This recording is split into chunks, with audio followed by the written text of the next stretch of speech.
how to enable Bitcoin on Cash App, how to verify Bitcoin on Cash App. Hey everybody, welcome back to the channel. In this video I'm going to guide you on how you can enable Bitcoin on Cash App or verify Bitcoin on Cash App, so make sure to watch the video till the end. In order to enable Bitcoin on Cash App, open up Cash App and just make sure that you're logged into your account. Then tap on the Bitcoin tab from the bottom right of the screen here, and once you tap the Bitcoin tab from the bottom right, you will see this type of interface that says you to verify your identity.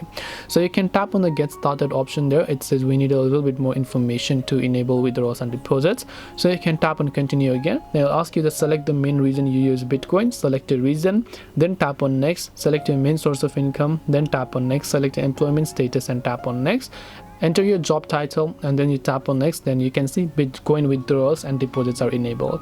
Once done, you can tap the done button, and then here you will be able to see your deposit Bitcoin, and you can, when you tap on the view Bitcoin address option, you'll be able to view your Bitcoin address that you can find. And that's all it takes to go ahead and enable Bitcoin on Cash App. Hope this video was helpful. If you have got any questions, then feel free to leave them down below. Thank you for watching and see you soon in the next video.